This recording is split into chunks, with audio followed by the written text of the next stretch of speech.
Hi my dears, ఇంత పెద్ద line ఎక్కడికి అనుకుంటున్నారా? 12 జ్యోతిర్లింగాల్లో ఒకటైన కృష్ణేశ్వర జ్యోతిర్లింగం త్రయంబకేశ్వరిని ఎలానో మిస్ అయ్యాం. సో ఇక్కడ ఆయన దర్శనం చాలా పీస్ఫుల్గా అనిపించింది. ఫుల్ హీట్లో మేము పడ్డ కష్టమంతా పోయింది. ఇక్కడ స్వయంభుగా వెలిసారు ఆయన. నెక్స్ట్ మనం చూడబోయేది ఒక 1/2 కిలోమీటర్ దగ్గరలో ఉన్న ఎల్లోరా కేవ్స్ని. ఈ ఎల్లోరా కేవ్స్ అనేది ఒక 34 కేవ్స్. మీరు చూస్తున్నారు కదా, అదంతా ఎల్లోరా కేవ్సే అండి. మీరు చూస్తున్నదే మెయిన్ ఎంట్రన్స్ గేట్. అక్కడ నుంచి మనం లోపలికి వెళ్ళడానికి ఒక 20 మినిట్స్ పడుతుంది. ఓల్డ్ పీపుల్ని వదిలేయడం అనేది బెటర్ ఆప్షన్. ఇది మన హెరిటేజ్, కాపాడడం మన రెస్పాన్సిబిలిటీ. వీడియో మొత్తం చూసిన వాళ్ళు 1200 ఇయర్స్ అయింది. ఎలా ఎంతవరకు నిలబడి ఉందో చూడాలనుకుంటే లాస్ట్ వరకు చూడండి. యూనిటీ ఇన్ డైవర్సిటీకి బెస్ట్ ఎగ్జాంపుల్ ఈ కేవ్. కానీ ఎల్లోరాకి హైలైట్ ఏంటంటే ఈ కైలాస్ టెంపుల్. ఈ 18 ఇయర్స్ 1000 మంది. అసలు రీజన్ ఏంటి తెలుసా?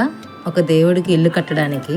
ఈ కైలాస్ టెంపుల్ స్పెషల్ ఏంటంటే ఈ స్ట్రక్చర్ అంతా, మీరు వెనకాల చూస్తున్న పిల్లర్స్ కానీ, ఆ 2 ఫ్లోర్ స్ట్రక్చర్ కానీ, ఎలిఫెంట్ అదంతా కలిపి ఒకే ఒక్క రాక్తో కావ్ చేశారు. అన్ని టెంపుల్స్ కింద నుండి మీదకి కావ్ చేస్తారు, కానీ ఇది మాత్రం మీద నుండి కిందకి ఒక్కొక్క రాక్ కట్ చేసుకుంటూ వచ్చి కావ్ చేశారు. And you know what surprise me more? ఈ ఎల్లోరా కేవ్స్ అంతా డిఫరెంట్ డైనాసిటీస్తో కంటిన్యూస్గా వర్క్ చేస్తూ ఒక 500 ఇయర్స్లో కంప్లీట్ చేశారు. అండ్ అందులో ఈ కైలాస్ టెంపుల్ ఏదైతే మీకు ఆర్టిషియన్స్ కానీ, స్కల్ప్టర్స్ కానీ వాళ్ళందరితో పాటు కలిసి ఫ్యామిలీని వదిలేసి నాన్ స్టాప్గా వర్క్ చేస్తూ ఒక 18 ఇయర్స్లో కంప్లీట్ చేశారు. ఇది టెంపుల్ కాదు, 1200 ఇయర్స్ బ్యాక్ ఉన్న technology. And I think it truly deserve to be UNESCO's world heritage site. దానికి కారణం 1200 ఇయర్స్ బ్యాక్ మన పూర్వీకులు చేసిన అద్భుతం. Guys, just see this. మీరు ఈ గాడ్ని చూస్తున్నారు కదా, అదొక సింపుల్ గాడే కాదు. అది ఒక సింగిల్ రాక్లో చిజల్తో మొత్తం మన హిస్టరీని ఇలా రాశారు.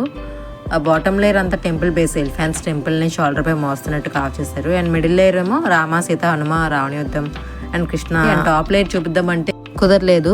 అండ్ సీ హియర్ ఎవరున్నారు? Hara Hara Mahadev, Shambho Shankara. Just have a zoom view. ఇది చూడండి, ఒక చిన్న డిజైన్ ఒక చిజిల్తో ఒక ఫ్లవర్ని తయారు చేశారు. అండ్ ఇంకొక దెబ్బతో పక్షిని. 1200 ఇయర్స్ క్రితం శిల్పి కూర్చొని ఈ రాక్లో జీవం పోసాడు. సి, ఇది డెకరేషన్ కాదు, మన ఇతిహాస్, మన భక్తి. టెక్నాలజీ లేకపోయినా కళ ఉంది, అండ్ మెషిన్స్ లేకపోయినా మనసు ఉంది. ఈ కేవ్స్ని వార్స్లో కాపాడిన కింగ్స్కి అండ్ చూడడానికి వచ్చిన ప్రతి ఒక్కరికి థ్యాంక్స్. ఈ వీడియో చూస్తున్న మీకు కూడా థ్యాంక్స్. వీడియో మొత్తం నచ్చిందా? షేర్ చేయండి. మన హెరిటేజ్ వరల్డ్ మొత్తం చూడాలి. అండ్ ఇది టెక్నాలజీయా లేదా భక్తా? మీ ఒపీనియన్ కామెంట్లో చెప్పండి. 1200 ఇయర్స్ ఈ కేవ్స్ని వాటర్ టచ్ చేయలేకపోయింది, భూకంపాలు ఏం చేయలేకపోయాయి, అసలు కాలమే టచ్ చేయలేకపోయింది. And this is Kailasa magic. Video నచ్చినట్లయితే like, subscribe and comment proud.